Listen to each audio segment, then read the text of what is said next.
Let me show you another example why reviews are so important. I mean, so many businesses spend a lot of money on advertisements, basically, trying to get people into their store, and they'll have the store address. And the very first thing people will do is either type in that business's address to go there, and then they Google map it and they read reviews, or they just simply are looking in their town for the specific thing. So let's use the example of furniture rental, Mount Vernon, Indiana. So somebody is looking to rent furniture in that city. They type it in and they get this result. So the very first thing they're going to do is they're going to scroll down, usually hit more places. But look, right there, all the reviews are right there in front of their face. So it's obvious which ones are our clients, the Rent One locations, which stand out. But let's say that you're looking for a rent-a-center. Well, they have no reviews.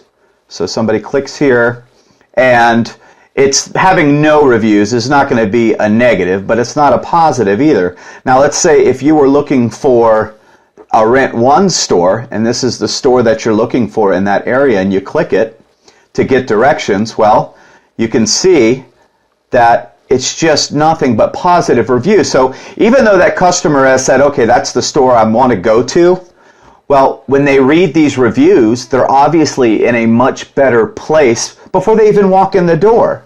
Now, the opposite can happen too. Let's say that they went to this store and it had negative reviews. Well, they're getting on here to Google Map it so they can find out how to get from their house to this store.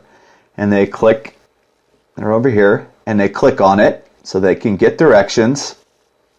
And then they scroll down and they see terrible reviews. Somebody saying this place is awful, whatever it might be. Well, that might change that person's mind. And in fact, I think that in a certain percentage of people, they just decide not to go. They're like, well, wait a second, I don't want that same experience. So your Google reviews can stop people from coming into your store, or they can put you in a much better place and a much more trusting mood by the time you walk in the store. I always say it's like you could be the greatest restaurant in the world, but guess what? At the greatest restaurant in the world, they also have the most friendliest host who greets you and welcomes you and puts you in a good mood before you even sit down and taste the food. That is what Google reviews can do.